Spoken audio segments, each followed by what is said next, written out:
bonjour à tous.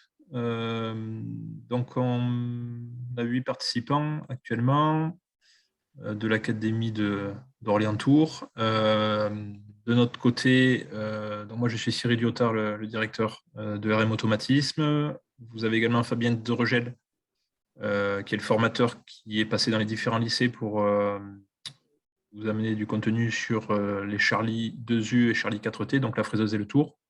Et Grégory Basile, qui est ingénieur d'application chez Méca Numérique, qui connaît également parfaitement ces deux machines-là. Voilà, donc l'idée aujourd'hui, à la demande de M. Scarca et de la région, c'était de faire des compléments de formation sur les différents process. Donc aujourd'hui, on va traiter du fraisage. Il y a une deuxième session qui sera dédiée au tournage et la troisième où ça sera plus une approche pédagogique, des exemples de projets pédagogiques qui peuvent être abordés sur ces deux machines. Donc, vous avez un petit panel de texte qui est à votre disposition. Si vous le souhaitez, vous pouvez poser vos questions à tout moment. Moi, je vais jouer un peu le rôle de modérateur et puis je retranscrirai les questions à l'oral au moment pertinent. Et ce sont principalement donc, Fabien et Grégory qui vont échanger dans l'heure qui vient là, pour vous amener, pour vous amener le complément de formation sur ces machines-là. Voilà, donc Fabien, je te laisse commencer. Et puis, Grégory, n'hésite pas à contribuer à tout moment. Oui, pas de souci. OK. Donc, je suis Fabien. On s'est déjà vu pour la plupart, je pense, lors des formations. Donc, l'idée aujourd'hui, comme l'a indiqué Cyril, c'est de vous faire un petit complément de formation et puis quelques rappels par rapport aux manipulations et opérations qui ont été faites lors des formations précédentes, sur site. Donc, pour ce faire, j'ai repris l'exemple de la pièce que j'ai faite chez quasiment tout le monde, qui est une petite pièce relativement simple. Donc, j'épargne le fait d'importer une pièce. Donc, comme on avait expliqué lors des formations, on va simplement cliquer sur ouvrir ou importer, choisir dans les filtres tout type de fichier, par exemple. Et dans ce cas, donc, on avait importé une pièce au format STEP qui avait été créée à partir de SolidWorks, que tous les lycées ont normalement. Donc, vous créez vos pièces de fraisage sur SolidWorks en prenant garde à bien les orienter dès le début si possible. Ça évitera des manipulations fastidieuses par la suite dans le logiciel. Et une fois que c'est fait, il suffit d'ouvrir dans le logiciel Visual CAD. Donc, sur Visual CAD, pour reprendre vraiment les bases rapidement, donc vous avez cette fenêtre. En haut, vous avez différents menus qu'on ne va pas utiliser aujourd'hui, tout simplement.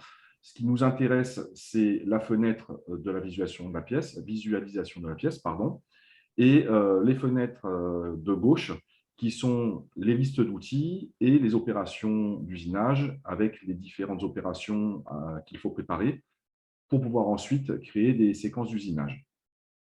Bon, ma pièce actuellement, elle est placée dans le plan, mais elle n'est pas parfaitement placée. Donc, je vais déjà commencer par l'aligner.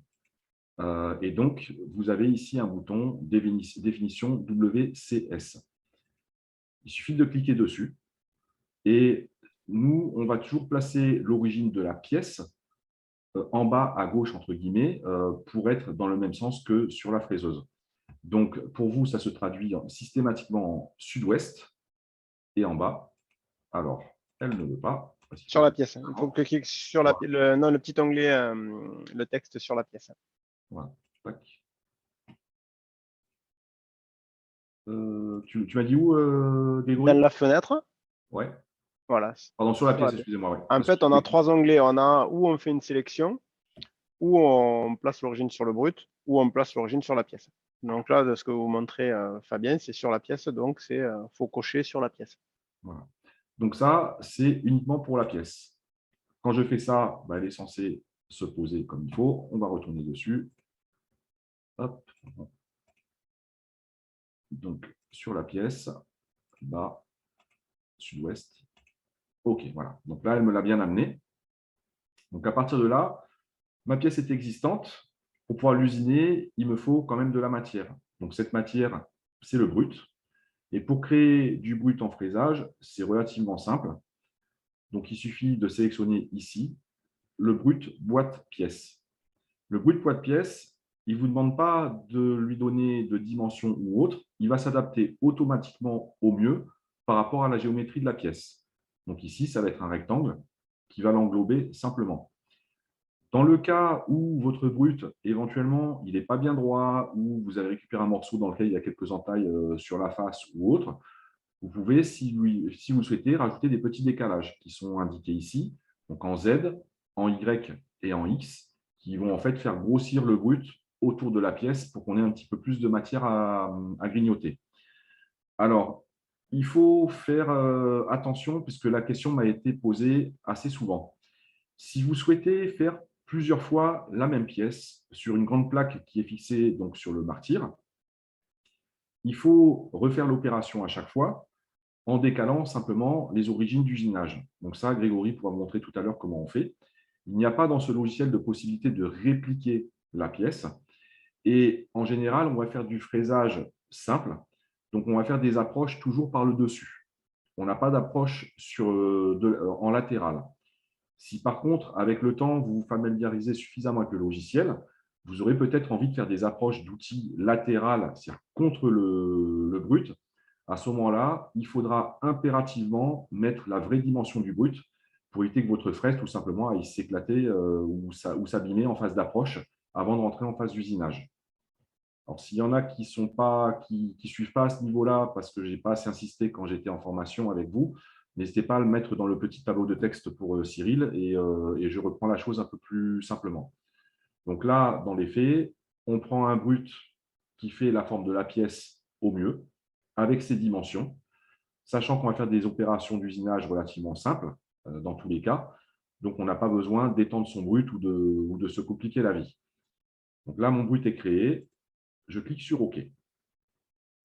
De là, maintenant, je vais pouvoir lui donner une origine. Donc, j'ai placé ma pièce, mais il faut une origine. Cette origine, on clique sur le petit icône noir et blanc ici. On choisit définir l'origine de la pièce. Nous, on va le définir sur le brut en général. Et on va le mettre en sud-ouest. Et pour des raisons de sécurité, pour éviter d'abîmer le martyr, je l'ai fait toujours mettre sur le haut.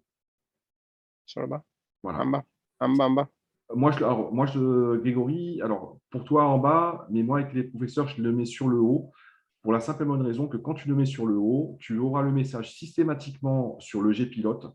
Si tu t'es trompé dans tes origines, puisque l'origine du Z qu'on donne, il est sur le martyr, c'est-à-dire qu'on va faire une prise d'origine pièce sur le martyr dans G-pilote. Ensuite, sur le martyr et le petit scotch double face. Et si en fait le professeur oublie de mettre le bon Z, il va lui dire attention, vous allez rentrer de temps dans le martyr.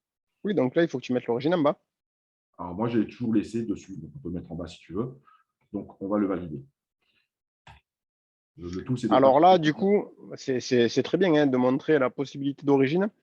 Vu que Fabien a placé la pièce déjà à cet endroit-là, l'origine, on a recréé l'origine au même endroit finalement.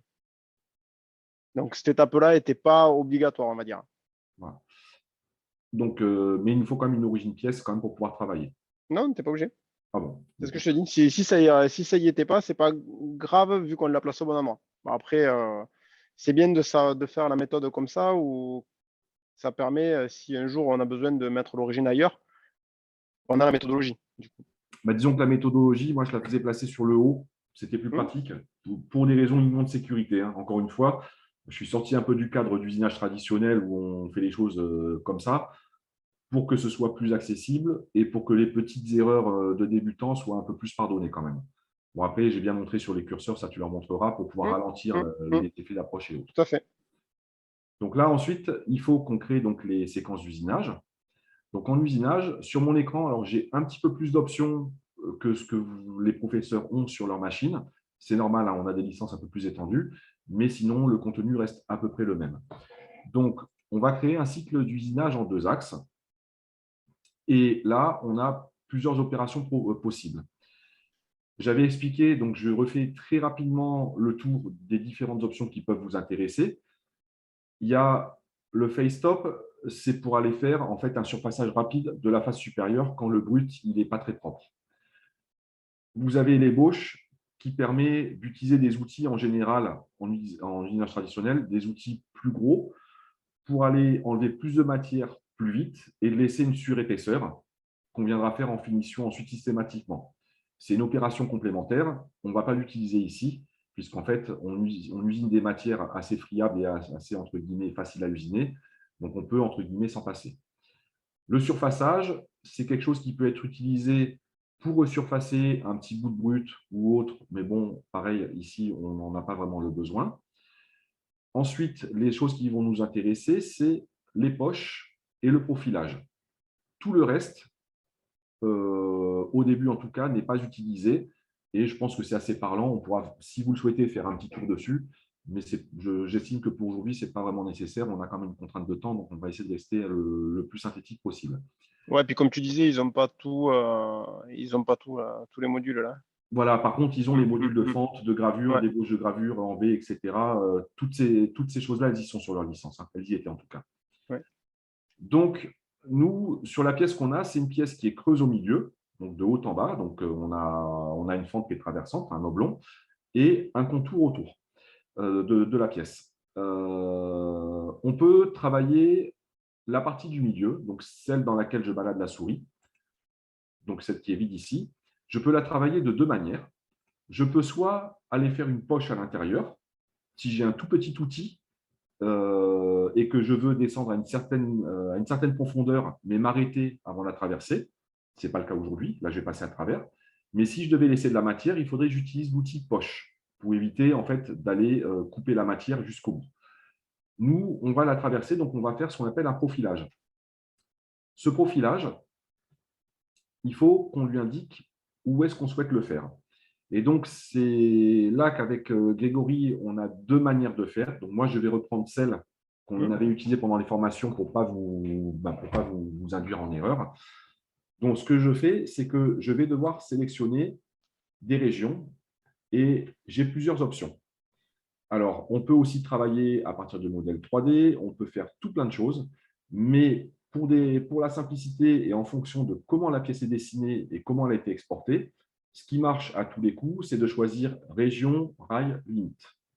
Donc, quand on clique ici, on va aller sur la pièce et on va sélectionner un contour. Et ce contour, il faut qu'il soit fermé si on veut pouvoir avoir une opération qui tient la route et qui soit faisable.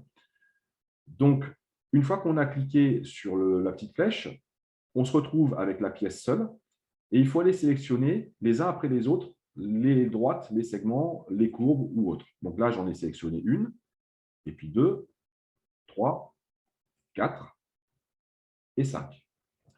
Vous avez pu constater que de ce côté-là… C'est moi, Fabien, ou ton écran est décalé là, non? On ne voit pas tout entièrement. Non, mais on ne voit pas très bien quand c'est en partage la partie jaune. Est-ce que là, vous voyez mieux? Ouais, c'est bon. Voilà. Après, moi, j'ai ton image, elle est petite. Ouais. Ah, pourtant, je suis en… Okay. Donc là, on voit bien que mon contour est généré. Vous avez dû voir qu'ici, j'avais, malgré le fait que j'ai exporté un fichier STEP, j'ai un demi-cercle qui est en une seule partie ici, et l'autre, il est en deux parties. Ça, c'est inhérent à l'exportation au format STEP, et on ne peut pas prédire. Donc, il faut juste bien s'assurer de tout sélectionner, quoi qu'il arrive. Et une fois que c'est fait, je peux le valider soit en faisant un clic droit, soit en appuyant sur la touche Entrée. Ici, je vois bien que j'ai mes 5 régions qui sont validées. Ouais, j'ajouterais même quelque chose, c'est pas obligatoire que ça soit sélectionné dans l'ordre.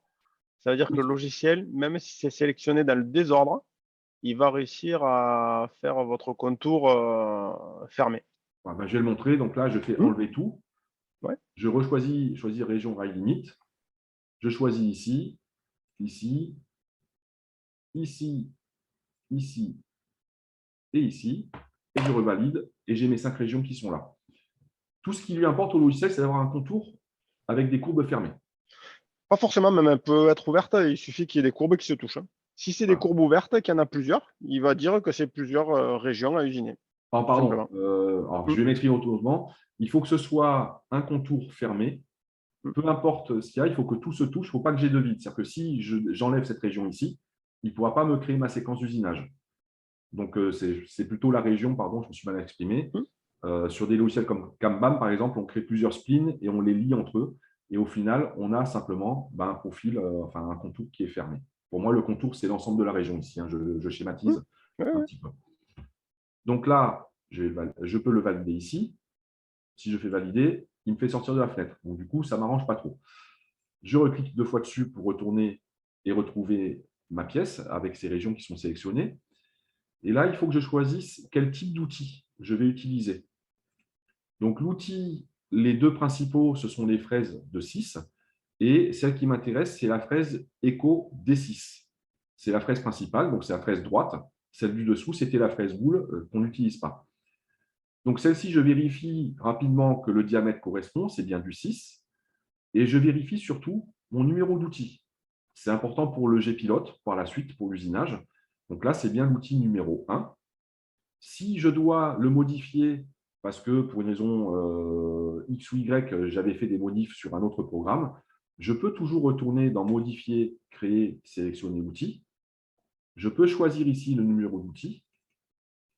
Il faut juste que je m'assure de bien faire modifier l'outil existant avant de faire OK. Et à partir de là, mon outil sera pris en compte. Alors, l'explication des numéros d'outils pour les Charlie robots, donc pour les machines.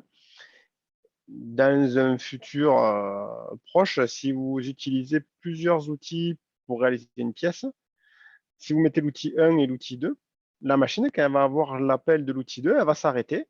Elle va vous dire « changer l'outil ». Donc, vous allez changer l'outil manuellement sur la machine. Et ensuite, quand vous allez refaire des particles, elle va aller remesurer son outil et continuer l'usinage.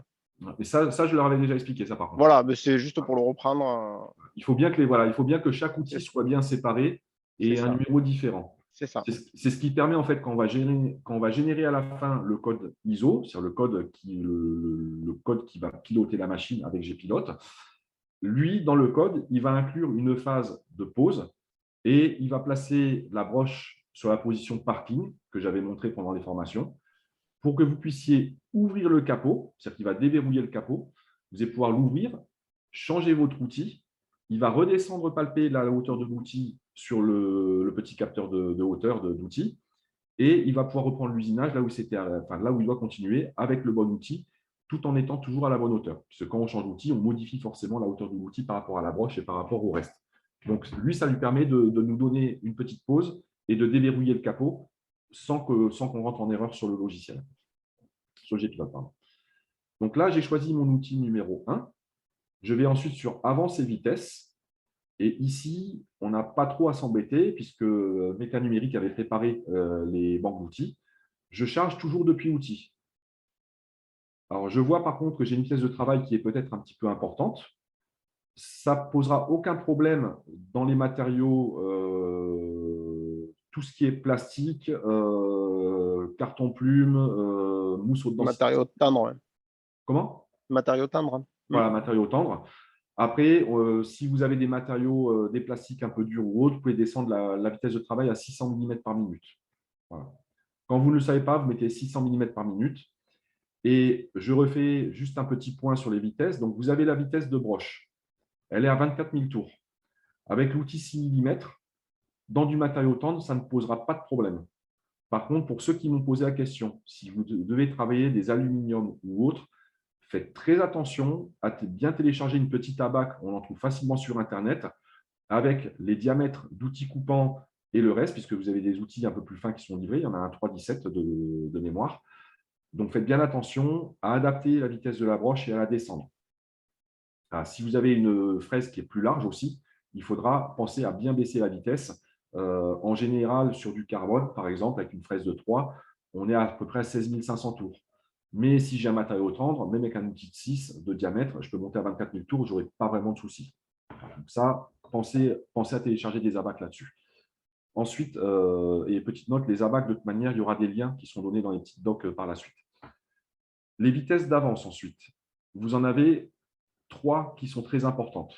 Les autres sont celles de dessous, les retraits et dégagements. Si on se trompe, ce n'est pas trop grave. La plongée, c'est la vitesse à laquelle la fraise va arriver au-dessus de la pièce.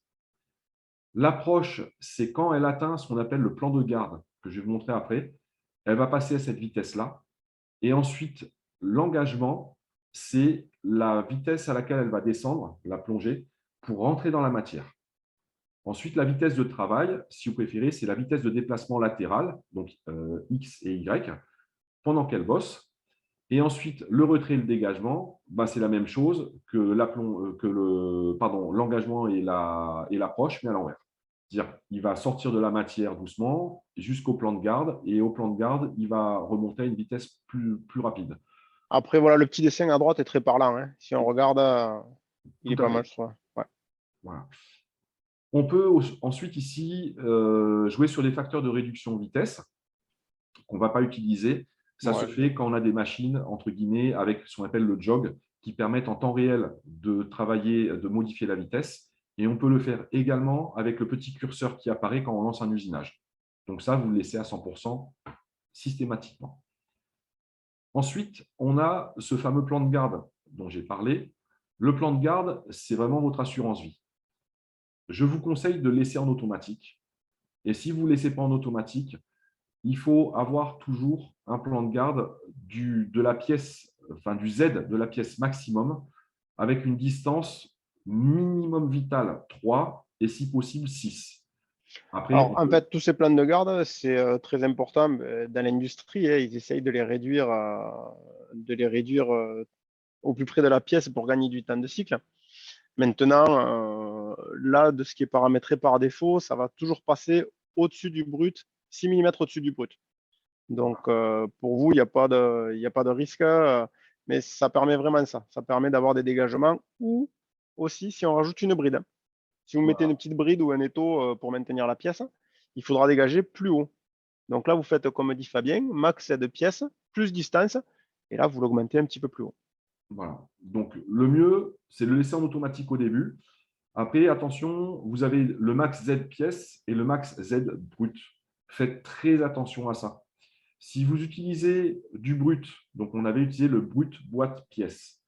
Si votre brut n'est pas super propre et que vous allez faire une opération de surfaçage, par exemple, dessus ou autre, et que votre pièce, je donne un exemple, votre pièce fait 5 ou 10 mm de haut et votre brut, il en fait 30, surtout, n'allez pas mettre un max Z pièce plus 6 mm. Vous allez rentrer dans le brut par le côté ou arracher soit la pièce du martyr, soit abîmer l'outil et le casser, soit carrément pour faire une collision avec la broche.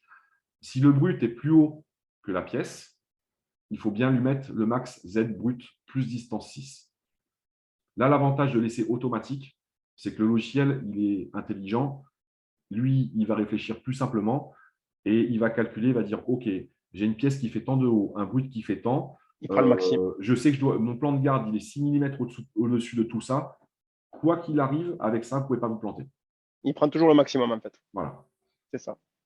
Donc ensuite, nous avons les paramètres d'usinage. Alors, le paramètre d'usinage, c'est le plus important. On a les précisions, les surépaisseurs, ça c'est pour faire ce qu'on appelle de l'ébauche.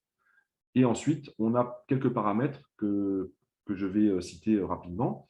Donc la tolérance, vous pouvez laisser 0,03, c'est ce que Grégory a mis de base. Ouais, c'est par défaut. Voilà. Alors, avec toutes les contraintes mécaniques, le calage des machines, la planéité des établis, j'en passe plein.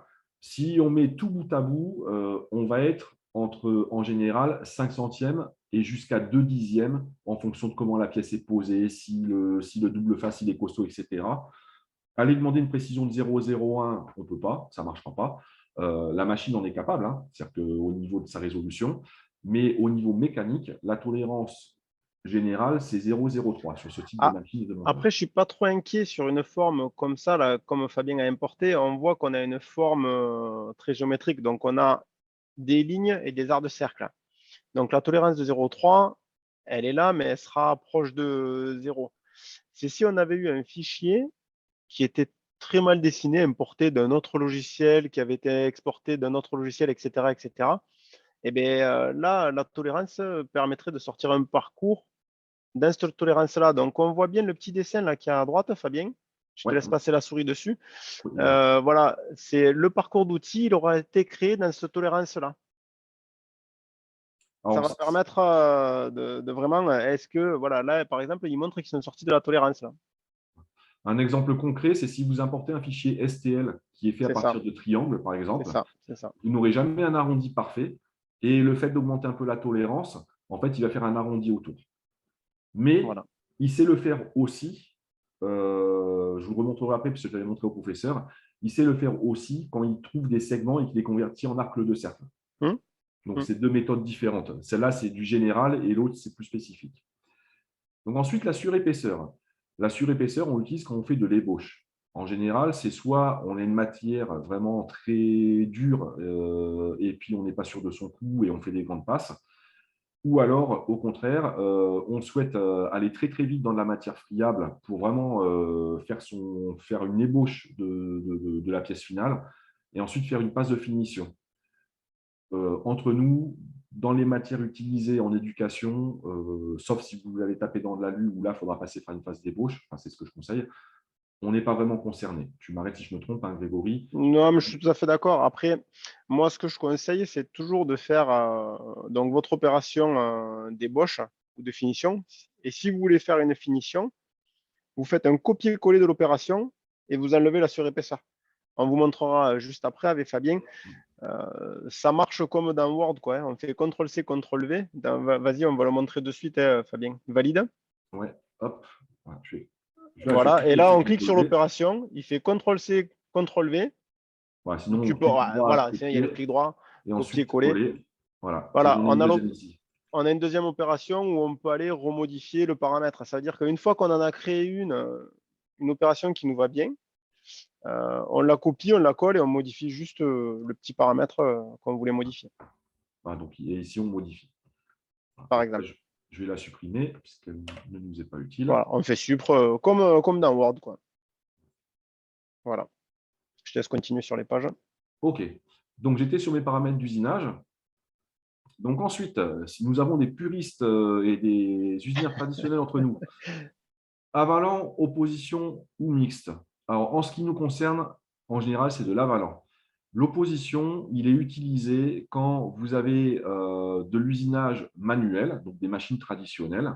C'est pour attraper les jeux sur les vis à billes, les axes, etc. Et ça permet d'avoir une finition un petit peu plus propre. Ah, il y a quelques matières plastiques, les PEHD, etc. Sont des matières qui se travaillent mieux aussi en opposition, qui ont une Voilà. meilleure qualité d'usinage. Bon, après, ça, c'est l'expérience et les abacs qui vous le diront. Voilà. Et après, si on ne sait vraiment pas, mais qu'on aimerait bien essayer les deux, mais qu'on ne sait pas trop, et ben, grosso modo, on met mixte.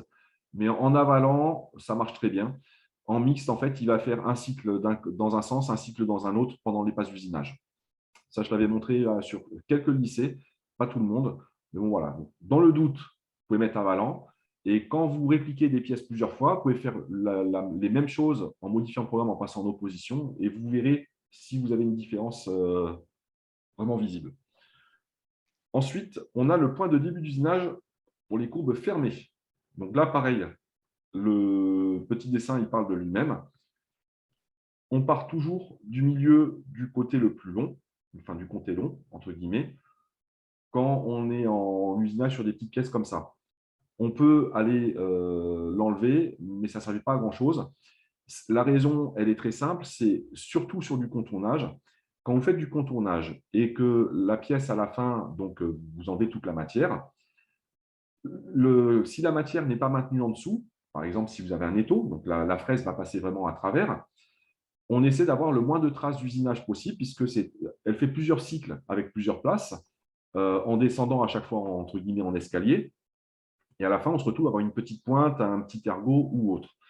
Pour essayer d'effacer ces traces-là, eh ben, on part toujours du milieu du long côté, enfin du côté long, du inversé.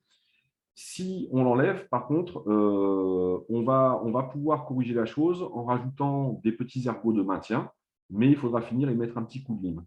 Dans tous les cas, ce n'est pas une science exacte, parce qu'en fonction du profil de contournage qu'on fait, il y a des endroits où il vaut mieux simplement le décocher et d'autres où on le coche. Pareil, c'est le temps et l'expérience. Hein, Grégory, tu m'arrêtes si je me trompe. Mais Après, moi, je trouve que cette option-là, je la connais que dans ce logiciel. Elle est vraiment pas mal. Partir du milieu du côté le plus long, parce que on va finir de couper sur un grand segment. voilà. Donc, ça va permettre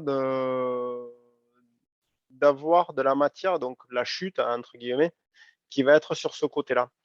Parce que c'est vrai que nos machines sont vraiment des machines où on travaille de la plaque, de la tôle à plat. Et d'abord, le plus grand côté va nous permettre vraiment d'avoir une meilleure attache sur la fin. Parce que si on termine notre découpe sur un arc de cercle, bon, ben, la pièce, on risque de la faire bouger. Donc, c'est assez intéressant. Mais vous verrez, hein, on jouera avec Fabien. Là, on le cochera, on le décochera. Vous verrez la différence. Ben, décoche-le, là, Fabien. Ouais. Vas-y, fais valider.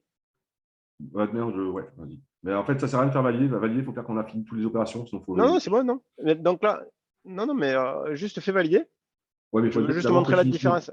Ben, pour pouvoir Non, mais montrer c'est la pas grave. différence dans la On simulation. va juste voir la différence là du point d'entrée. Vas-y, fais annuler ou valider, n'importe. Oui, mais le truc, c'est C'est pas qu'avant. grave, c'est pas au bon endroit, je m'en fous. C'est pas grave. C'est pas grave. Valide. Ou annule, n'importe.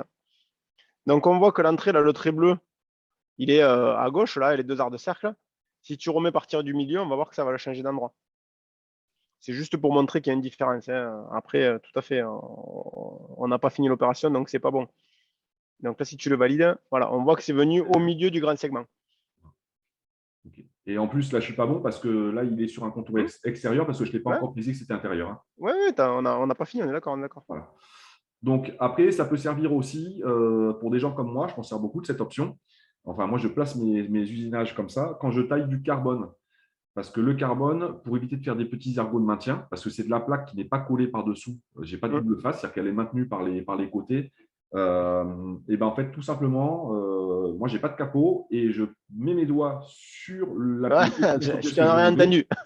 Voilà, ça m'évite de me faire bouffer les doigts lamentablement. Voilà.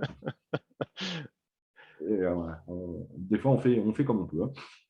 Donc, hop, les outils, c'est bon. Paramètres d'usinage. Paramètres d'usinage, hop. Juste au-dessus de J'y l'outil. suis là, non, c'est bon, c'est juste le temps d'avoir mon écran. Donc, ici, on a fait notre plan de garde, notre paramètre d'usinage. Donc, non, on n'a pas fini. Ouais, voilà. Ensuite, le côté coupe. Alors, soit spécifier, soit utiliser le modèle 3D. Normalement, si j'utilise le modèle 3D, il est censé, je vais valider, il est censé trouver que mon contour est intérieur. Là, j'ai de la chance, il l'a trouvé. Dans certains cas, il n'est pas capable de le faire. Donc, s'il n'est pas capable de le faire, il suffit simplement de faire le côté spécifié, de jouer avec droite ou gauche. Droite ou gauche, et de choisir intérieur ou extérieur. Donc, moi, c'est simple, c'est intérieur. Voilà. Et ensuite, les passes multiples. Alors, je trouve par contre ce paramètre, personnellement, je ne le trouve pas génial, parce que si on fait des passes multiples à ce niveau-là, on se retrouve dans une opération un petit peu comme une poche. Ouais, Voilà. On peut s'en servir par contre pour aller grignoter de la matière à l'intérieur, mais là, c'est un contour. La matière, on va la sortir d'un bloc au milieu. Quelque part, action à terme, on s'en fout un peu. Voilà. En une opération, tu pourrais faire ébauche et finition grâce à ça, mais bon. Voilà. Bon, là, c'est un simple contour, donc quelque part, on n'est pas vraiment. Ça, vous ne l'utilisez pas. Et voilà. Tu le valides, comme ça, on voit ce que ça a fait. Donc là, pour l'instant, je vois bien que mon parcours, il est à l'intérieur. Ouais, il prend en compte, bien entendu, le diamètre de ma fraise.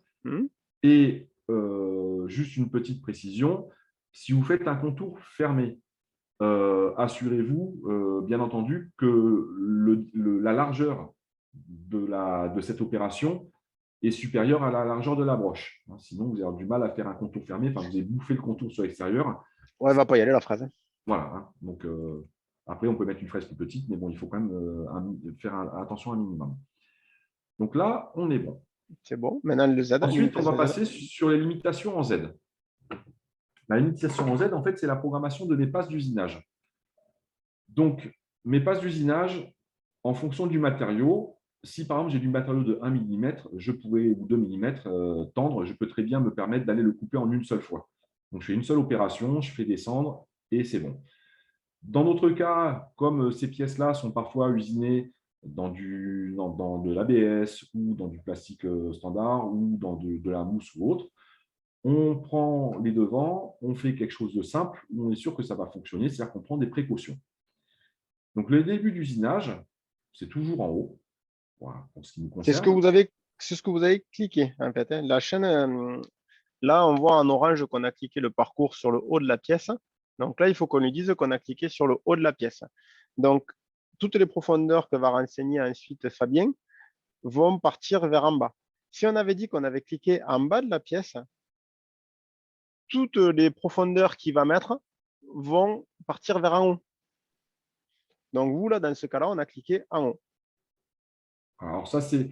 Alors, sur du contournage et de l'usinage comme ça, voilà, pour compléter ce que dit Grégory, On le c'est voit, le toujours petit par dessin le quand haut. tu changes. Ouais. Voilà, il y a des usinages qu'on fait par le bas. Quand c'est sur le côté, et par exemple, on a un congé, un chanfrein qu'on va remonter, à ce moment-là, les passes d'usinage sont inversées. Par rapport à là, ce qu'on va faire, c'est de la découpe en passant vers le haut et en descendant systématiquement.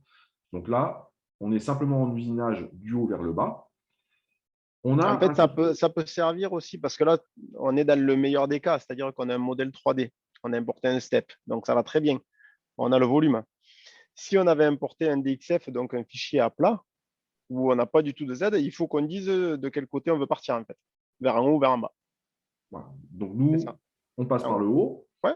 Ensuite, c'est là que les choses importantes se trouvent. Hum. C'est le contrôle de la profondeur. Donc, la profondeur totale, tout On est parti simplement. sur du 5 mm, là, la matière que j'ai amenée. Voilà. Alors, ce que je fais, je te l'enverrai. Badmer, tu l'as préparé, toi, déjà, ton programme de Ouais, qualité, je ouais, crois. je l'ai. Voilà. Donc là, je vais mettre 5 mm. Même si ma pièce fait 10, on va faire une simulation en 5. Enfin, ça sera peut-être plus logique. Bon, c'est peu Mais 10, mais importe. 10, mais 10, mais 10. Ouais, j'ai mis 10. Donc ça, c'est la profondeur totale de l'usinage. C'est-à-dire qu'il va faire des passes, comme ça, tac. Et il descendra jusqu'à 10 mm quoi qu'il arrive. Par contre, je ne veux pas qu'il fasse d'un seul coup.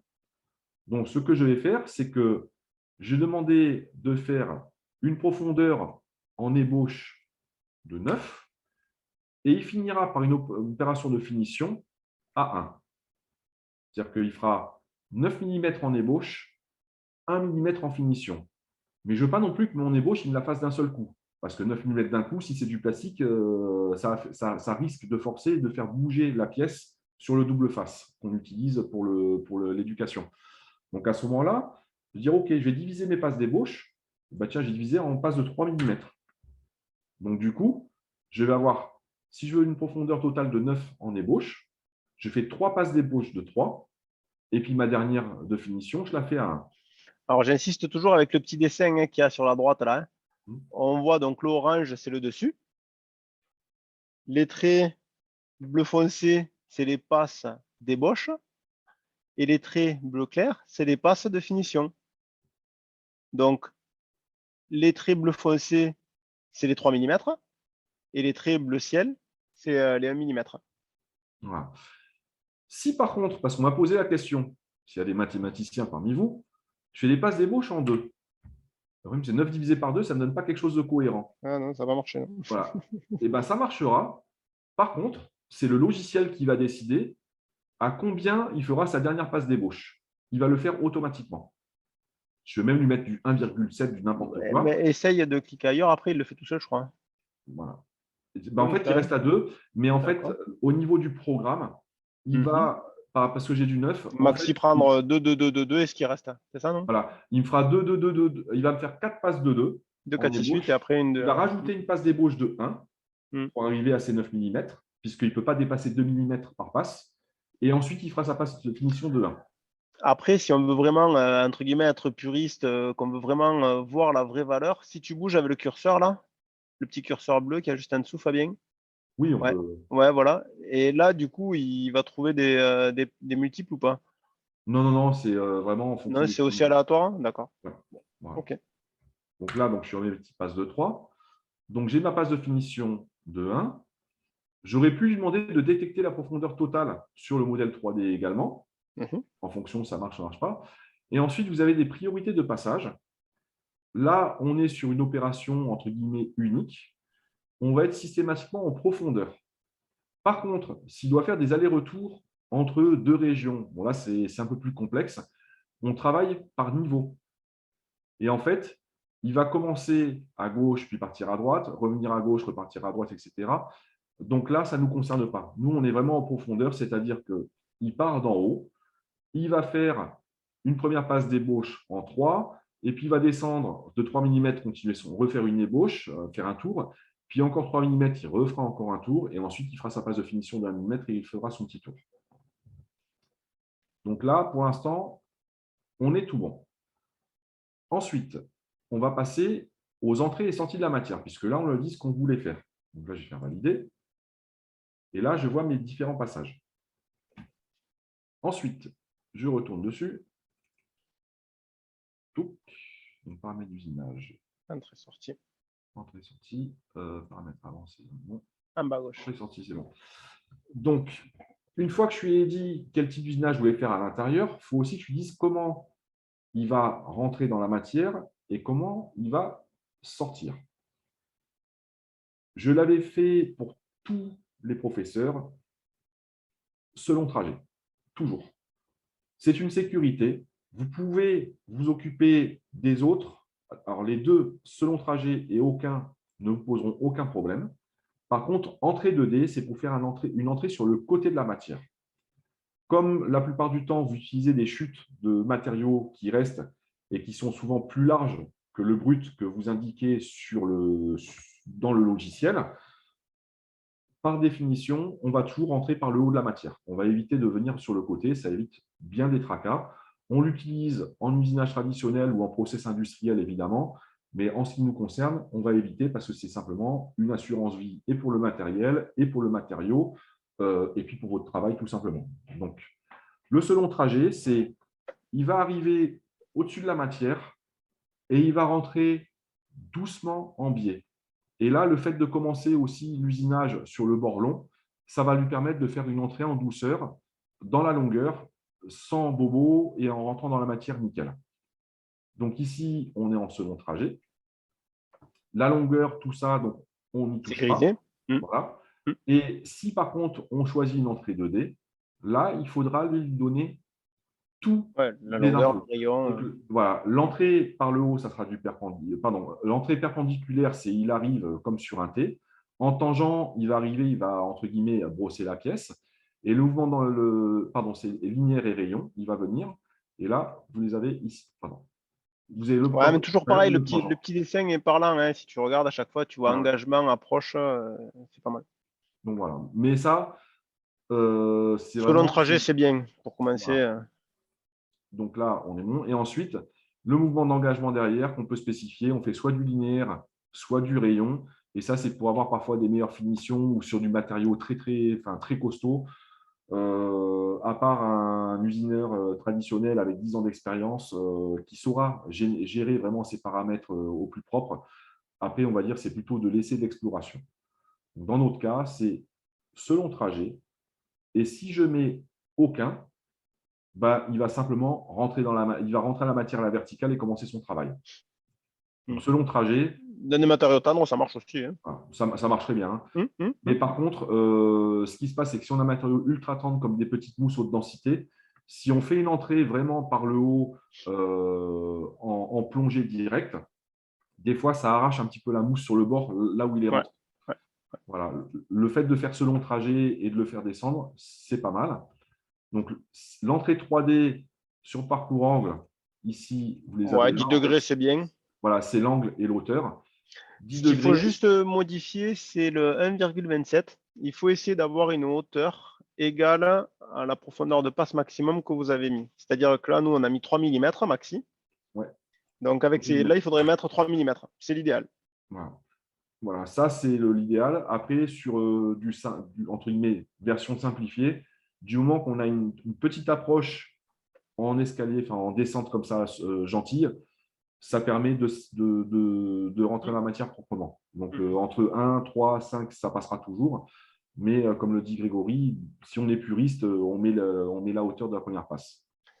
Après, j'anticipe, il y a une erreur de traduction là, je m'en excuse. Il y a marqué encore entrée 2D, mais c'est la sortie en fait là. Oui, c'est la sortie 2D. Ça. Donc là, il faut mettre aucun, parce que nous, on peut ressortir verticalement. Voilà, c'est la même chose que tout ça, mais pour la sortie. Et là, en fait, on sort tout droit.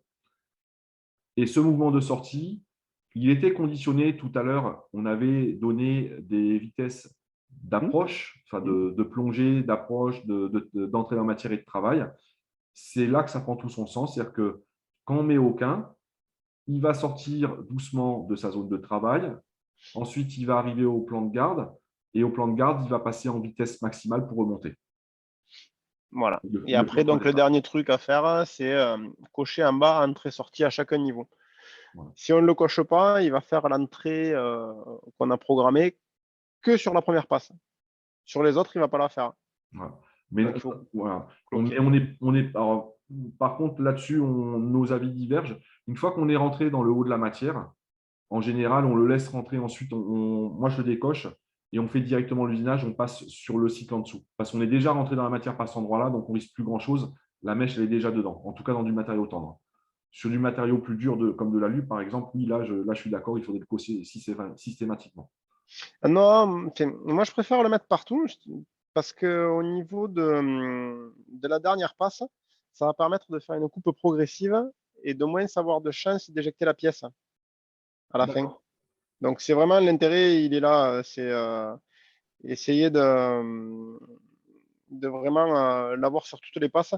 Puis même, c'est quand même mieux voilà, on comprend mieux ce qu'on a programmé. Ça fait toujours la même chose à chaque passe. D'accord. Et après, vous avez le paramètre chevauchement des profils fermés qu'on n'a pas utilisé et que moi, je n'utilise pas, en tout cas pas sur ce logiciel. Ça permet, D'accord, ouais, moi non plus. voilà, ça permet en fait grosso modo, c'est comme quand on fait de la photogrammétrie, c'est-à-dire qu'on met deux photos côte à côte et on fait un chevauchement entre les deux photos pour pouvoir faire un maillage entre différents points, c'est-à-dire avoir un meilleur alignement, etc. Le chevauchement, c'est simplement, on va gratouiller de la matière un peu plus loin en chevauchant sur l'opération précédente. Ça permet de vraiment couper une pièce parfaitement, mais ça ne marche, enfin, ça ne sert pas à grand-chose parce que quand le programme est bien fait et que la machine elle va bien et l'achat du robot elle va très bien, franchement, c'est toujours respecté et la coupe à la fin elle est propre, hein. Donc on a vraiment un contour qui est terminé. Il ne reste pas un petit morceau ou autre. Par contre, sur des machines, par exemple les machines que les étudiants peuvent se faire à la maison, les toutes petites machines CNC qui ont du jeu dans le châssis, dans les bras, etc., le chevauchement, il peut aider à éviter de se retrouver avec un petit peu de matière qui reste accrochée partout à la fin, quoi. Mm. Voilà. Ensuite, nous avons les Bah, paramètres avancés. Alors, après c'est paramètres terminé, avancés, ouais. Parce qu'il y en voilà, a plus que d'habitude là, ouais. voilà, ça, je refais juste un petit mémo dessus. Donc, on peut choisir de rayonner des angles. Pourquoi? Ben, bon, là, on a un contour. Dans ce contour, on a un rayon qui est supérieur de manière au rayon de la fraise, supérieur ou égal. Donc, déjà, on n'est pas concerné. Par contre, si c'était un rectangle que j'avais et qu'il n'y avait pas d'arrondi au bout, il faudrait que je rayonne mes angles, si possible, pour avoir une finition un peu plus propre. Après, tout dépend du type de pièce qu'on dessine, de ce qu'on va en faire et de ce à quoi elle va se servir. Ces rayonnages d'angle, de toute manière, soit on les met, sinon la machine, il restera le rond que la machine n'a pas pu faire. C'est-à-dire si elle fait un trajet carré à vos quatre coins, ou un rectangle, aux quatre coins, vous aurez de toute manière un arrondi, puisque c'est un outil qui est rond. Après cet arrondi, s'il faut absolument l'enlever parce qu'on va insérer, par exemple, un rectangle à l'intérieur, un capot rectangulaire qui, lui, a des angles vifs, dans ce cas-là, il faut dégager les angles. C'est une autre opération que j'ai montrée. Mais on peut choisir de rayonner les angles systématiquement si on a un profil avec des petits angles vifs à l'intérieur, et on peut choisir le rayon. Donc là, on n'en a pas besoin. Transformer en arc, ça se superpose, je dirais, à l'opération de tolérance par rapport Ouais. au profil à la géométrie de la pièce. Donc, si on importe un fichier STL, on n'aura jamais un angle arrondi propre. Ça sera toujours des multitudes de petits segments. Et ben, on peut choisir de le transformer en arc et de mettre des tolérances. Et cette tolérance, elle a un petit peu double emploi avec la première que Grégory vous avait montrée. Et après, les autres options, tu les as pas normalement, hein. Voilà, normalement, je n'ai pas besoin de l'utiliser. Si, le transformer en arc, c'est bien. De toute manière, on a un fichier propre, donc On a un ça fichier change rien. propre, donc j'ai pas d'angle en fait, mais bon. Mm. Normalement, je peux l'enlever, on peut le laisser. Enfin là, ça ne change rien du tout. Le décalage de la fraise, c'est si on a fait des surépaisseurs, c'est-à-dire qu'on va faire plusieurs passes à l'intérieur, et ça, c'est important pour les poches, par contre, quand on usine une poche. Le décalage de la fraise en S, c'est qu'il va faire un petit S pour aller commencer et continuer. Et en fait, ça permet de réduire de réduire un petit peu les traces d'usinage et de passage d'outils. Et là, c'est le temps d'expérience qui indique si c'est utile ou pas. Ça dépend du matériau, ça dépend de la fraise, ça dépend de la vitesse à laquelle on usine, ça dépend de plein de paramètres. Donc, c'est quelque chose qu'on peut essayer quand on va travailler sur des poches, des choses comme ça. Dans notre cas, pas besoin. Enfin, Grégory, je ne sais pas ce que tu en penses, mais je ne vois pas du tout l'utilité. Ouais. C'est vrai que Je ne touche jamais. Ensuite, les points d'attache, très important. Donc, quand je vous ai fait les démos, les pièces, le brut était collé avec du double face. L'avantage du double face, c'est que même si je fais un contour ici et que je vais jusqu'à mon double face, quand j'ai fini l'usinage, c'est-à-dire quand j'ai fini de découper la matière, et ben, le reste de la matière qui est au milieu, bon déjà, il n'y en a plus puisque je crois que la largeur est de 10 et l'outil fait 6, donc du coup, j'ai tout bouffé. Mais si par contre, c'était beaucoup plus large et qu'il restait de la matière au milieu, le fait qu'il soit tenu par le double face, je n'ai pas de risque que la matière bascule, qui reste ou simplement se décale et vienne en collision avec la fraise et se bloque ou crée simplement une énorme collision entre la broche, la fraise et la matière. Donc, je n'ai pas besoin de le gérer ici. Si par contre, un jour, vous découpez de la plaque fine et que cette plaque fine, elle est tenue par les 4 coins, par exemple avec des brides, sans plus, à ce moment-là, il faut absolument lui rajouter des points d'attache pour qu'il puisse faire le contour, mais qu'il laisse un petit morceau de matière par-ci, par-là, qui permet d'empêcher que les chutes de la matière puissent s'envoler ou puissent aller s'enquiller entre la broche, l'outil ou la matière. Dans ces cas-là, on peut choisir des points d'attache triangulaires ou rectangulaires. Alors, si c'est du simple tracé, très sincèrement, il aura du mal à faire la différence, puisque de toute manière, l'outil est souvent plus large. C'est quand on fait vraiment des très, très gros vides, il y a un gros vide entre deux pièces. Et ensuite, on peut choisir la hauteur, la longueur. On peut choisir le nombre de points d'attache et la distance entre les points d'attache. Donc là, par exemple, si j'en mets 3, 4, 5, 6, 7, 8, 9, 10, si je mettais 10 points d'attache, on va faire hop, rectangulaire, hauteur, tac. Vous voyez, il ne pourra pas tous les rentrer puisque c'est trop petit. Donc là, il va m'indiquer une petite erreur. Mais si j'ai suffisamment de place, vous allez retrouver des petits points d'attache en bas. Et ces points d'attache, ici, on peut choisir. Donc là, je vais redescendre. On va mettre un peu 4 ou 3. Si j'en avais 3, donc ça, il est place au hasard. Je peux aussi choisir, lui forcer une distance entre ces points d'attache. Et la hauteur du point d'attache, c'est ce qu'il laisse en matière, en épaisseur. Et la longueur, c'est ce qu'il va laisser dans la longueur de son parcours d'usinage. Alors, je vais essayer avec la souris de vous montrer à quoi ça ressemblerait. Donc, je fais, hop, ici, j'en ai qu'un. Je fais valider, je reviendrai dessus. Donc, imaginez, je mets 4 points d'attache. Je vais en mettre un ici, un là où j'ai la souris là, un ici et un ici. Si je mets 4 points d'attache, je choisis la longueur, ce serait représenté par le petit trajet que je viens de faire avec ma souris. Et la hauteur, simplement, c'est la hauteur de matière.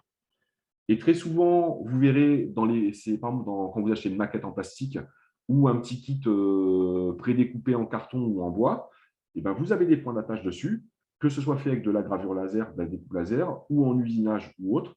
Vous avez ces petits points d'attache et vous pouvez déclipser la pièce ou simplement avec un petit ciseau ou une petite pince, venir couper ces points d'attache avec une petite lime ou du papier de verre, vous enlevez le petit ergot qui reste.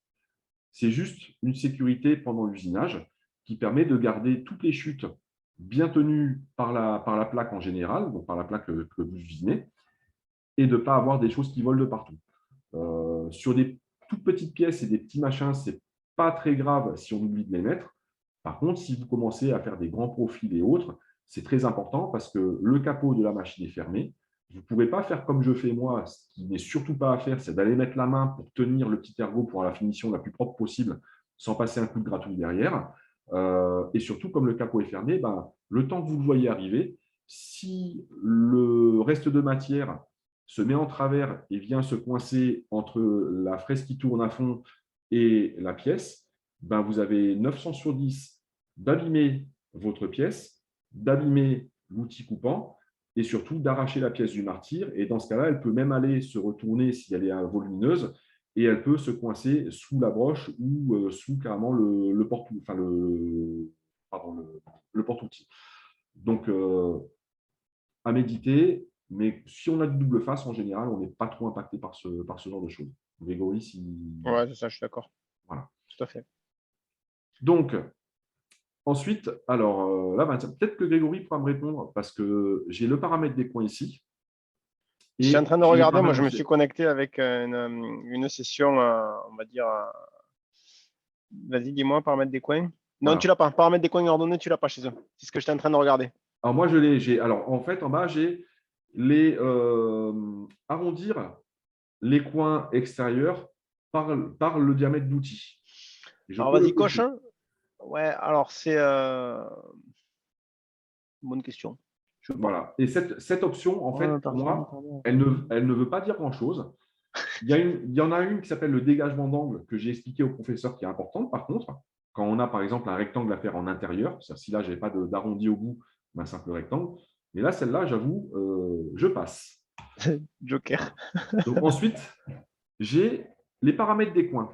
Alors ça, par contre, c'est… Non, tu l'as pas. Tu l'as pas, le paramètre des coins dans si, la. on l'a sur les licences professeurs. Je te le Express, non. confirme. Il y est. Hein. Le paramètre des coins, lui, alors, il est un petit peu mal expliqué. Au niveau des coins externes, enfin, les dessins, ils ne parlent pas très bien.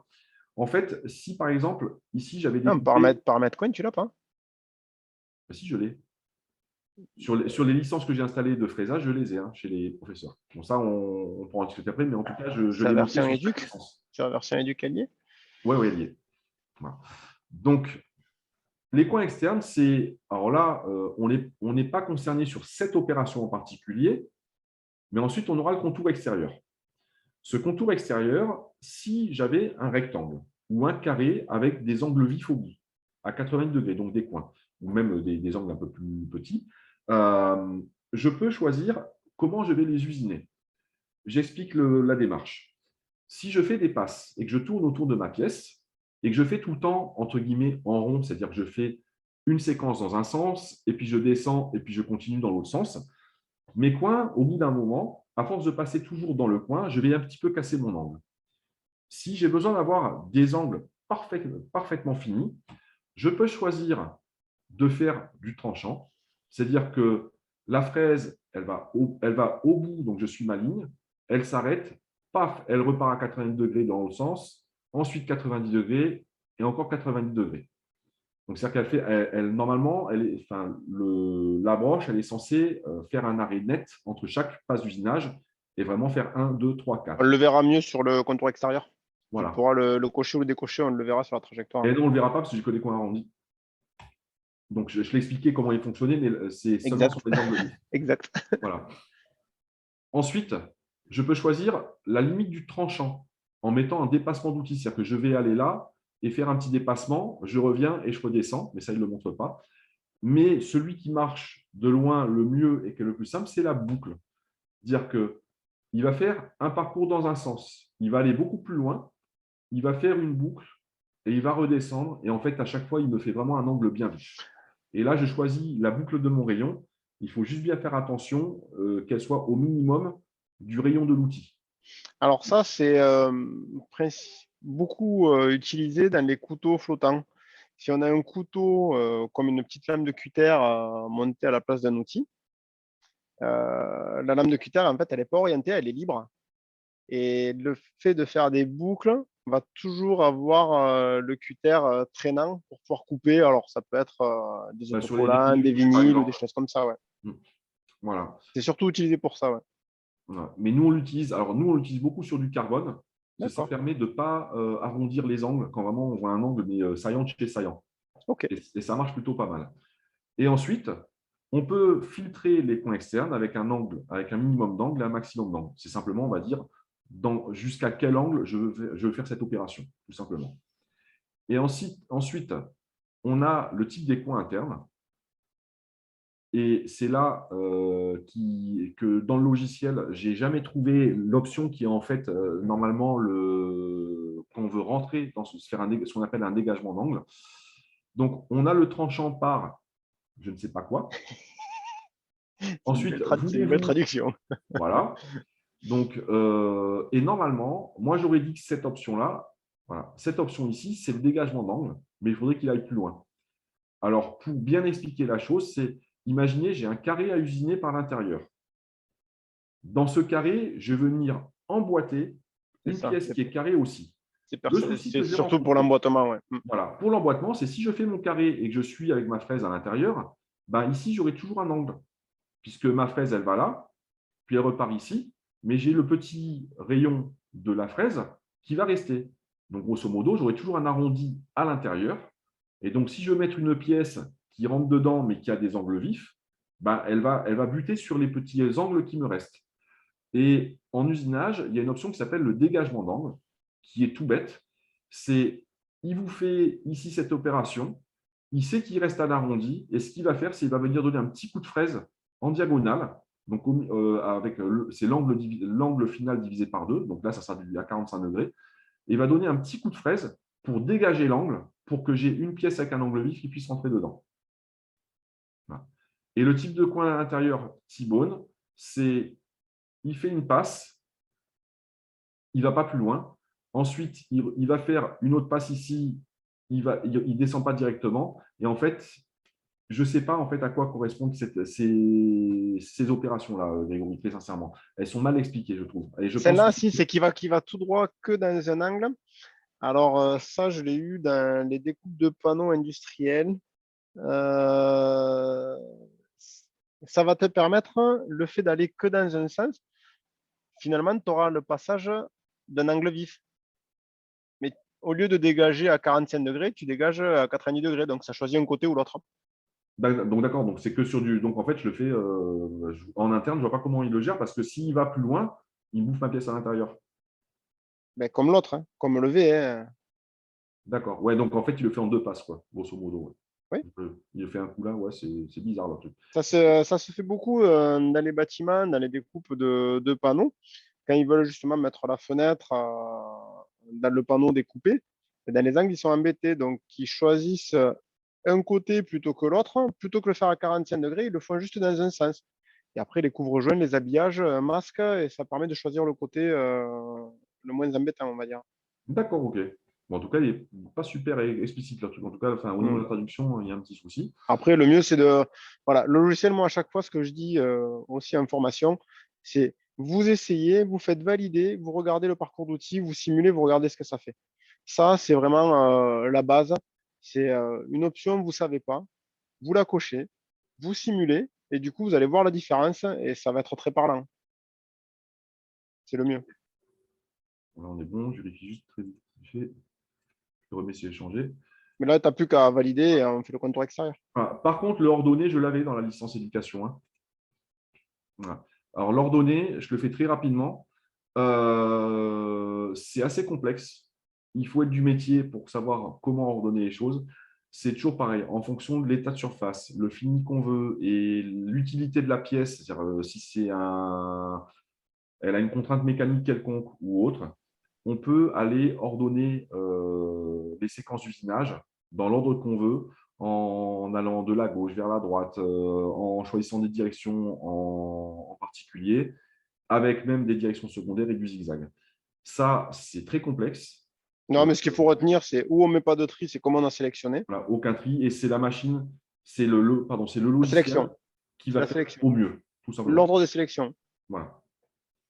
Allez, valide comme ça. OK. Donc, une fois qu'on a fait tout ça, on peut valider puisqu'on est passé par chaque onglet. Et là, je vois bien toute ma séquence. On fait une Donc, simulation maintenant. voilà. Ici, je vais aller sur ma simulation. Donc, je vérifie bien que j'ai bien sélectionné. Soit je fais clic droit et je fais simulation, soit je vais sur l'onglet simulation. C'est la même chose. Voilà. Et ici,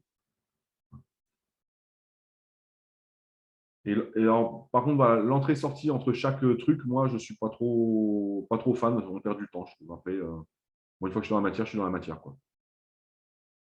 Après, chacun le gère comme il le souhaite. Donc là, on va dire, Par contre, j'ai un détaillé une souci. opération complète. Voilà. Par contre, j'ai un problème de paramètres au niveau. Pourquoi? Qu'est-ce que tu fais? Pourquoi est-ce qu'il m'a fait. Pourquoi il me fait un truc qui est moche là? Non, non, c'est juste la simu. On a la simu. Ah, qu'est-ce qu'il y a? Ah, pardon, il y avait dans le paramètre d'usinage, la correction, c'est 100 sur cette machine. Hein. Elle n'a pas de correction de. Là, il est bon. Hop, simuler.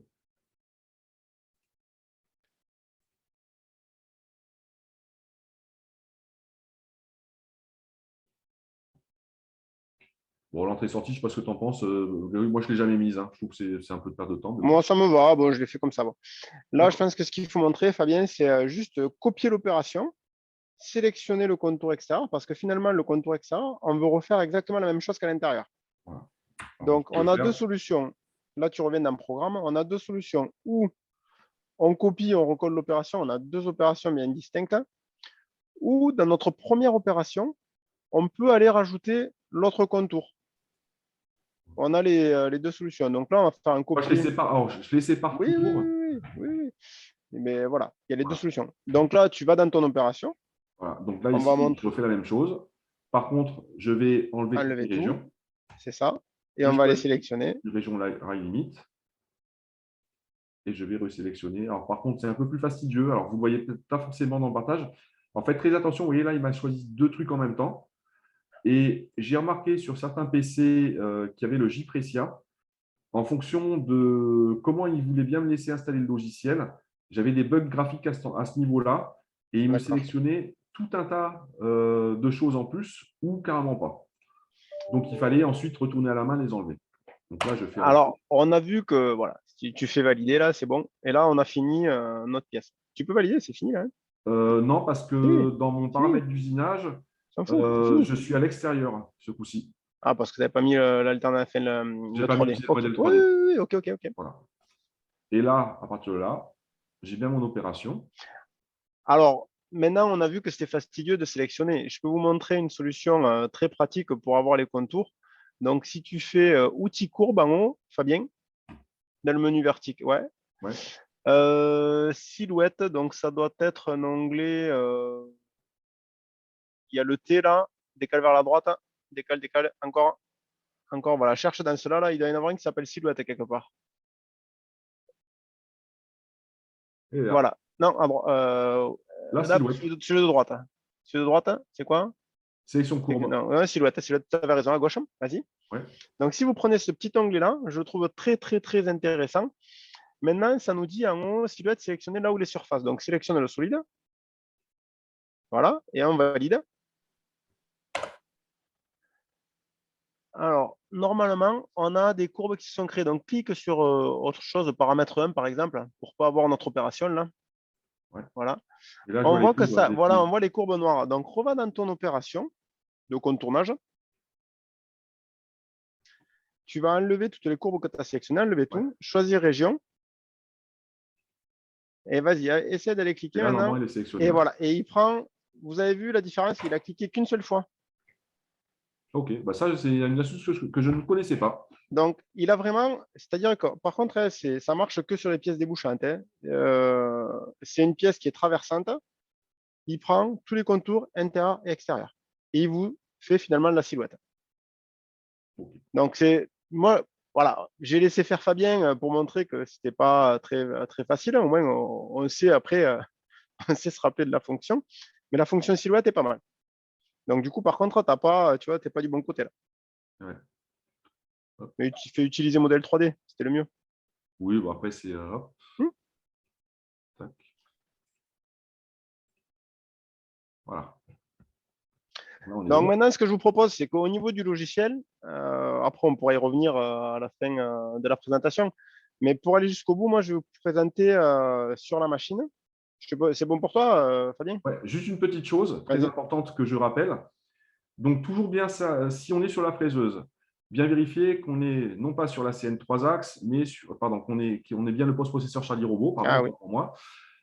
Vérifiez aussi que quand vous ayez fini votre programmation, vous allez bien sur paramètre 1, qui est votre pièce, ou sur usinage, et vous faites un clic droit.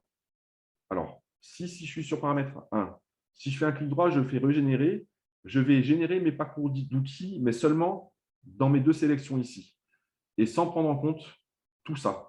Donc, il faut bien, pour chaque opération, pour la valider, pour vérifier avant de faire la simulation, vous faites un clic droit, régénérer, et il vous régénère ce qu'on appelle le parcours d'outils. S'il y a un problème, vous avez un petit symbole d'explosion qui vous dit « Ouh là, j'ai un souci », et en général, c'est assez facile de trouver ce qui ne va pas. vous l'aurez systématiquement si vous n'avez pas mis d'origine pièce. Il faut bien y penser. Et si vous avez bien la CN3 axes avec le post-processeur Charlie Robot, le modèle bruit de boîte de pièce avec origine pièce et vos opérations, à ce moment-là, quand vous avez tout terminé, vous cliquez un coup à gauche sur usinage, vous faites un clic droit, vous faites régénérer tout pour être vraiment sûr de votre coup. Et donc, il régénère tous les parcours d'outils en prenant tous ces paramètres-là, donc le type de machine, etc. en compte. Et à la fin, vous refaites un clic droit sur usinage quand il est sélectionné et vous choisissez post tout.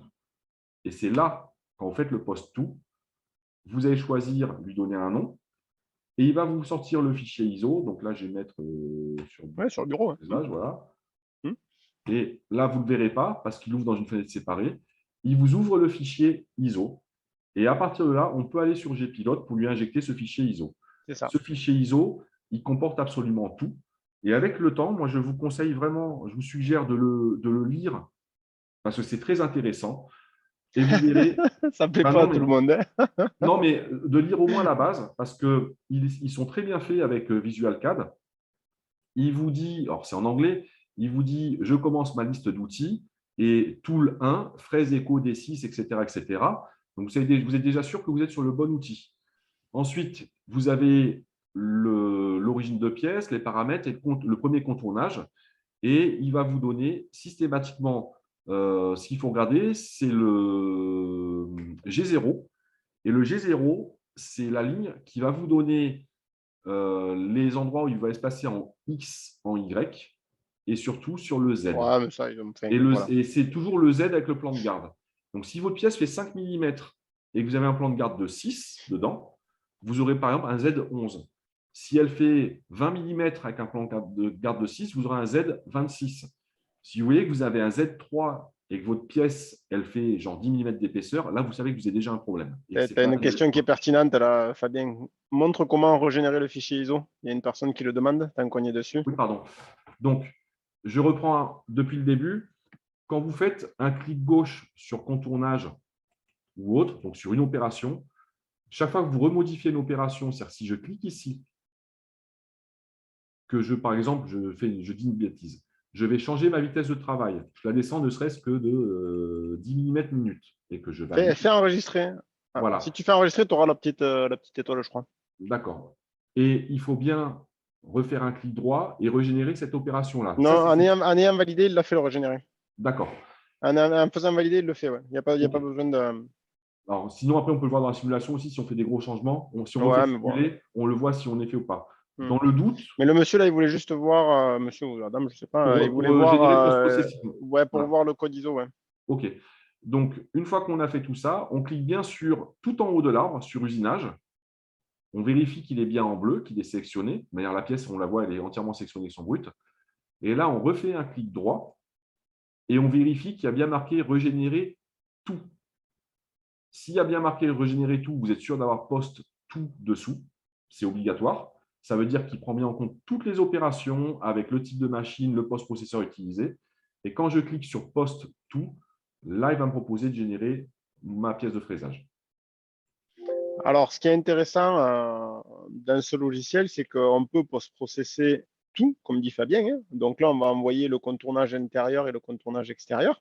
Mais pour X raisons, je ne sais pas, vous avez lancé l'usinage et l'intérieur, c'est bien fait, mais l'extérieur, il ne s'est pas fait parce que, entre-temps, il y a, je sais pas moi, une coupure de courant, quelque chose qui s'est mal passé. Donc, vous voulez renvoyer que l'usinage extérieur. Donc, Fabien, montre-le. On sélectionne, par exemple, le contournage. Alors moi, je vais prendre un contournage 2D. Je vais prendre un exemple différent.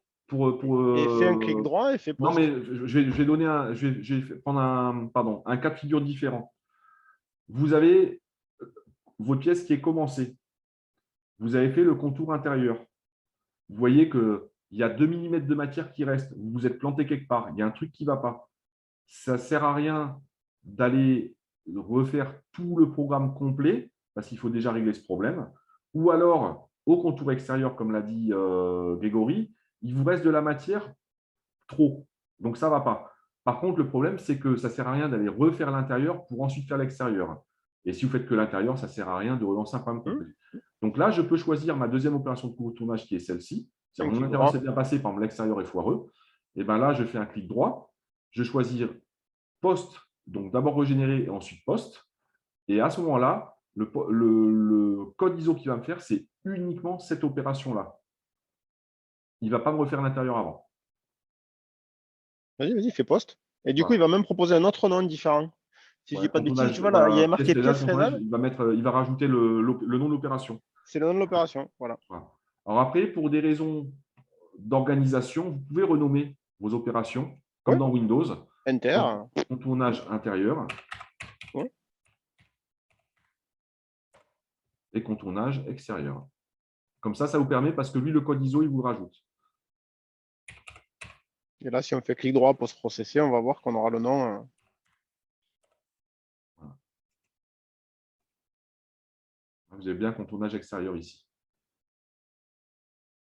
C'est déjà 4h20, Fabien. Je te propose que je montre Ouais. sur la machine. Oui, ok. Comme ça, on aura le concret de ce qu'on a présenté. Alors, ce que je vous propose, c'est tu enlèves ton partage, Fabien. Oui. Alors, je lis juste très vite fait. Alors, on m'a demandé pour le tutoriel de la part du formateur, c'est moi-même. J'ai eu un petit souci de licence avec Visual 4 ce week-end. Je n'ai pas pu terminer, mais j'aurai terminé cette semaine quoi qu'il arrive. Voilà. Pas de souci. Donc, hop, je lis les messages. Donc, je vous libère l'écran. Donc, moi, ce que je vais faire, c'est que je vais partager donc, mon écran du Gpilote. Et normalement, vous avez le choix de 3 fenêtres. Il y a celle de Fabien et moi, j'en ai 2. Donc, Cyril, tu me confirmes que tout le monde voit bien la machine? Là, on voit en écussant la machine en haut et puis ton écran Gpilote en gros. Et D'accord. en cliquant sur la machine, on doit pouvoir inverser peut-être. Donc, moi, ce que je vous propose, c'est je vais vous montrer comment monter l'outil, le mesurer, etc. Donc, je vous propose déjà de vous mettre sur l'écran de la vidéo de la machine. Donc, pour monter l'outil, on a notre fraise qui vous a été fournie, on a la pince et on a l'écrou. Donc, le but du jeu, c'est de monter la pince dans l'écrou. Et une fois qu'on l'a dans l'écrou, on va le monter sur la machine. Donc, je le visse légèrement. Et après, je peux mettre mon outil à l'intérieur. C'est dans cet ordre-là qu'il faut le faire. Grégory, une petite arrêt. Pour ceux qui veulent voir Grégory en grand, il faut cliquer sur affichage en haut à droite. Sinon, j'enlève le partage pour le moment. Non, c'est bon, tu peux faire ça. Et après, vous mettez permuter la vidéo et l'écran partagé. Et ça vous permettra d'avoir la vidéo en grand. C'est bon. OK. Donc, ensuite, on met la fraise, du coup, dans la machine et on visse jusqu'à ce que notre fraise tienne légèrement. Alors, là, elle est légèrement montée. Ce que je veux montrer, c'est jusqu'à où il faut serrer l'outil. Donc, je vais me mettre en grand moi aussi, comme ça, je verrai ce que je fais. Non, peut-être pas. Hop. Donc, au niveau de la fraise, je ne sais pas si vous voyez correctement, une fraise, ça se monte. On ne serre toujours que du lisse. C'est-à-dire que je ne la mets pas comme ça dedans. Ça, c'est pas bon. Et je ne la mets pas trop sortie non plus, c'est pas bon. Il faut vraiment qu'on serre. Je me permets de t'interrompre. Normalement, les gens pourront commenter, mais j'avais bien montré tout ce principe-là en partant du principe que donc on est toujours sur le palier lisse et sur la fraise standard. On fait bien attention à laisser éventuellement 2 à 3 mm au-dessus du creux de l'outil pour que le copeau puisse bien s'éjecter. Voilà. C'est ça. Après, j'avais montré les deux types de montage en utilisant une seule clé et en utilisant le bouton de bridage de la broche qui est juste au-dessus dans le carter vert, un petit peu caché, ou en utilisant les deux outils. C'est ça. Il n'y a pas de souci, c'est juste je le reprends voilà, du début pour tout montrer. Donc là, on le serre. Alors moi, j'ai une machine peut-être plus petite que la vôtre aussi. Et là, on fait le serrage. Donc une fois qu'on a fait ça, si vous passez sur Gpilote, donc le logiciel qui permet de piloter la machine, on va pouvoir mesurer notre outil. Donc pour pouvoir mesurer l'outil, il faut appuyer sur le Z. Alors, petite particularité, aujourd'hui, j'ai enlevé la sécurité pour laisser le capot ouvert pour que vous puissiez voir correctement. Donc, on lance la mesure, approche du capteur d'outil, oui, OK. La machine bouge. L'outil est-il à l'aplomb du capteur? OK. Alors, je te coupe juste une demi-seconde. Très important, les machines, quand elles sont livrées dans les lycées, la position du capteur outil d'enregistrer n'est pas bonne. Donc, j'ai montré au professeur comment on règle cette position-là pour la mettre à l'aplomb. Donc, l'approche, c'est pour le mettre vraiment au-dessus du capteur. Et il faut bien penser à le faire au moins une fois visuellement en allant approcher un petit peu l'outil en hauteur, en X et en Y, bien au milieu du Allez, capteur. on peut s'amuser à le faire, hein. Regarde, on va mettre le capteur en plein milieu de la machine. Voilà. Donc, s'il faut faire, alors, je vous l'accorde, il faudra le faire porte fermée. Ouais, vous n'avez pas le choix. Mais on s'approche du capteur.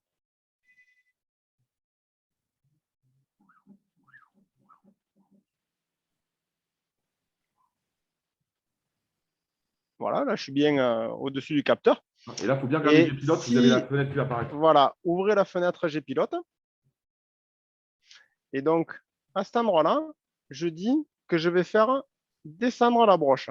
Je ne vais pas lui dire je vais à l'aplomb du capteur. Je vais lui dire je descends la broche sur le capteur. Et si j'appuie là, il dit descendre pour mesure outil. OK.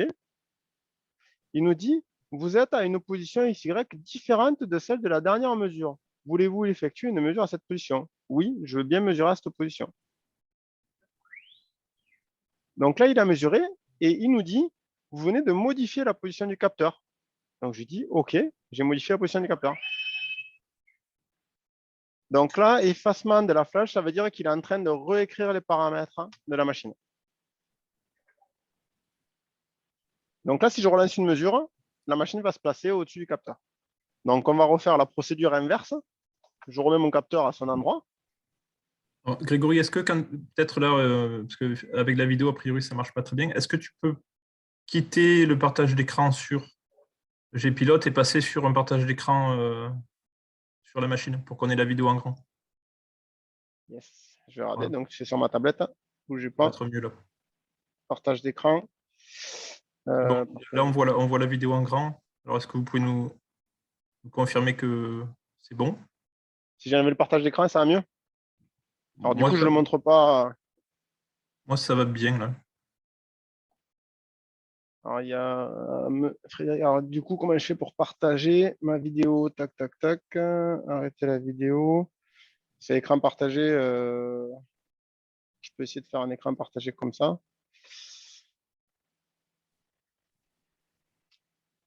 Tac, tac. Et je vais partager la tablette. Je vais partager la caméra en fait.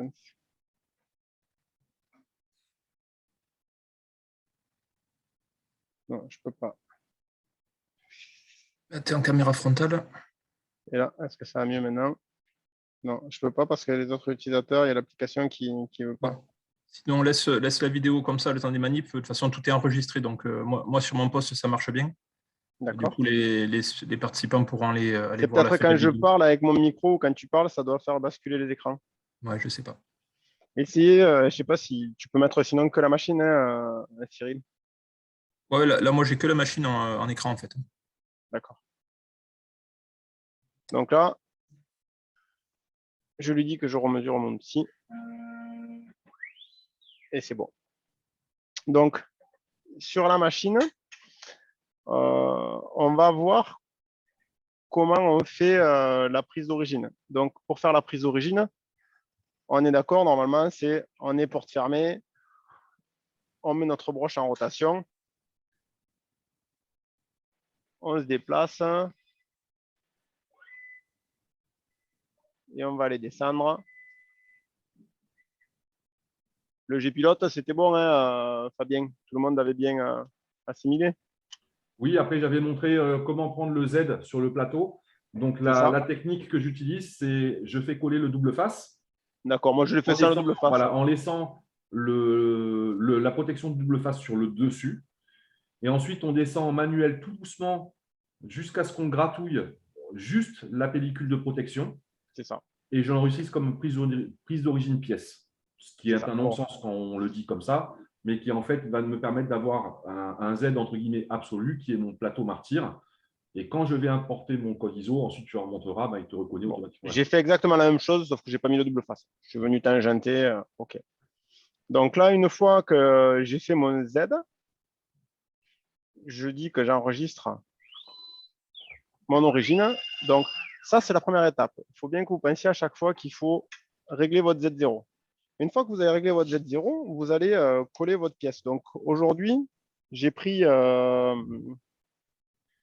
comme du PVC expansé de 5 mm. Donc, j'ai collé mon double face dessous et je vais mettre sur la machine. Sur le martyr. Alors, je le mets là où je peux le mettre, hein, pas de souci.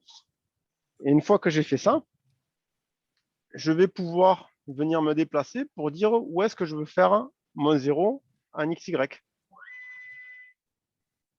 Alors, je fais une mini interruption. Ce que je conseillais aux gens, c'était d'enlever le palpeur d'outils et de faire passer le câble sur la gauche. En fait, quand on ferme le capot, on peut le faire passer entre l'interstice du capot et du châssis pour éviter, si le plateau va trop en arrière, qu'il se bloque en ayant le capteur d'outils bloqué entre le plateau en alu et le fond de la machine. D'accord. Moi, j'ai jamais eu de souci là-dessus. OK. Et aussi en termes de hauteur, pour pas, si la broche se déplace très bas, si on a un outil très court, par exemple, que le corps du porte-outil ne puisse pas rentrer en collision avec le palpeur. Juste. OK. Donc là, je vois qu'en XY, je suis à peu près à l'endroit qui me convient pour faire ma pièce. Donc, j'enregistre et ça se place. Bon, ben, en gros, là, qu'est-ce qu'il nous reste? Il ne nous reste plus qu'à charger notre programme et l'envoyer. Donc, ce que je vous propose, c'est que je vais mettre le petit bol. Donc, je ne sais pas si Fabien t'a montré le petit bol d'aspiration. Oui, moi, je ne l'installais pas. J'ai expliqué qu'on l'utilise surtout pour la découpe de plaques. Donc, mais là, Sur c'est des le cas. usinages comme ça, bon, voilà, c'est au bon vouloir de chacun. Donc, le petit bol, si je le mets, en fait, il est flottant. D'accord? Donc, quand il va venir au contact de la matière, il va monter. Là, ça va me permettre quoi? Ça va me permettre d'aspirer au maximum les copeaux. Donc, je vais allumer l'aspirateur et je vais lancer l'usinage. Alors, je le fais porte ouverte exceptionnellement pour que vous voyez. Et du coup, on va lancer notre usinage.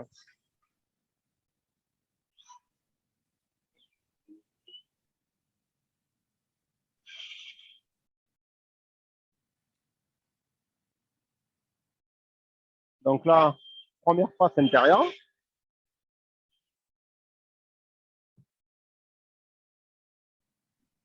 Deuxième passe intérieure.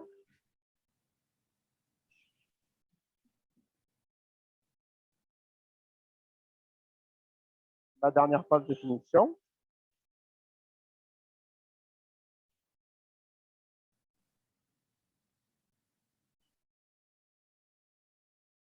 Et là, on attaque à l'extérieur.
Donc là, si on regarde, ça tient en double face, du coup. Mais j'ai une petite pièce qui est sortie. Donc, je vois beaucoup de messages, Cyril, a priori, ils n'ont pas l'image. Ouais, c'est peut-être revenu là, je crois, parce que j'ai fait une manip là sur le panel. Ça a l'air de, je pense que c'est revenu. Donc, s'il y a besoin, je peux relancer l'usinage s'il y a qui veulent le voir. Ouais, je crois qu'on a vu l'usinage, c'est peut-être la préparation qu'on n'a pas trop vue. Mais tout est enregistré de toute façon, donc bon. OK. on pourra retourner à la fin. Donc voilà vraiment pour appliquer la programmation de Fabien, c'est monter l'outil, le mesurer, faire le Z0, mettre la pièce et faire le XY0.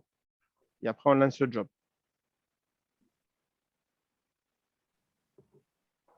C'est marrant, je n'ai pas vu la question. Comment on fait pour désactiver le capot? Parce que ça intéressait beaucoup de monde, ça, bizarrement. Alors, si je peux partager mon G-Pilote, On a pas le droit de le faire.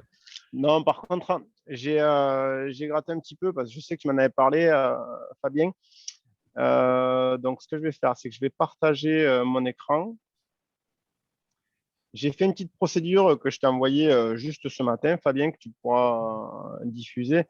Si vous voulez éviter que la machine fasse ses origines à chaque fois qu'on ouvre et qu'on ferme la porte, ce qui peut paraître un petit peu pénible. Alors, je cherche pour partager mon écran, du coup. C'est où? Écran partagé. Toc, toc, toc, c'est celui-là. Partagé.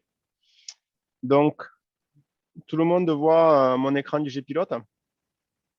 Est-ce que oui, Bon. Cyril, c'est bon? C'est bon.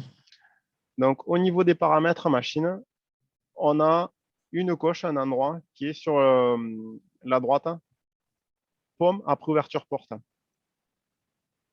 Donc, si ça, on le décoche, ça va permettre de s'approcher un petit peu, porte fermée, on s'approche en Z. Alors, on ne sait pas trop, on arrête la broche. Donc, du coup, on peut ouvrir la porte, on peut regarder. On voit qu'il faut encore descendre. On referme la porte et la machine ne va pas aller faire une prise d'origine machine. Elle ne va pas repartir à son zéro. Elle va rester là où elle est. Donc, on referme la porte, on remet la broche en route et on réessaye.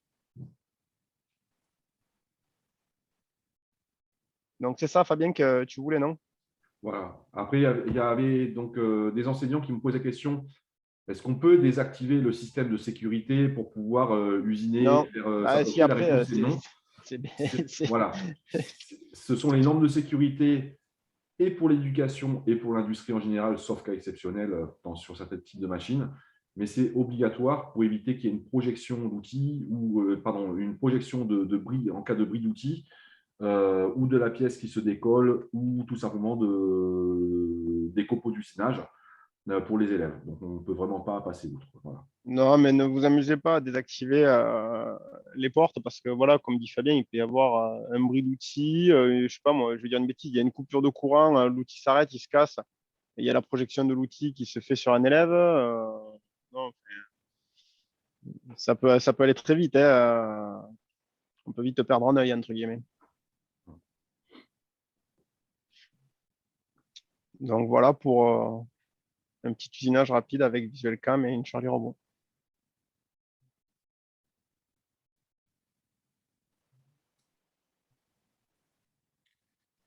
Très bien. Est-ce qu'il y a des questions? On est à 1h30 de webinaire, donc je pense qu'on a bien expliqué en détail, donc c'est très bien. J'ai vu dans les messages. Alors, je ne lisais pas les messages en même temps que je faisais les explications sur Visual CAD. Alors, il y a des moments, en effet, où quelqu'un dit qu'on donne trop de détails. Alors, la chose à savoir, c'est que parmi tous les enseignants, il y a plusieurs spécialités différentes, mais il y en a quelques-uns qui sont producticiens de métier. Et les détails complémentaires, c'était pour répondre aux questions qu'on me posait, en particulier sur ces opérations-là. Donc, je suis conscient que ça ne concerne pas tout le monde, mais je l'ai fait juste pour que ceux qui étaient intéressés aient la réponse à leurs questions. Voilà. C'était pour répondre quand même à ce qui avait été dit. La vidéo de l'enregistrement, là, on va la mettre sur YouTube, sur la chaîne ERM dans quelques jours. Là, donc, vous la retrouverez probablement la semaine prochaine. Fabien, une question sur la licence Visual CAD, comment l'installer? Alors, je peux vous montrer éventuellement. Alors, quand vous installez alors, j'ai récupéré l'écran, il faut juste que je lance Visual CAD.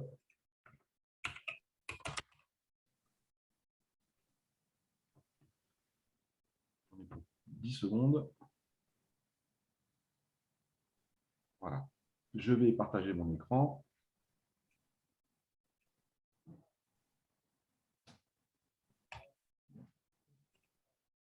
Voilà.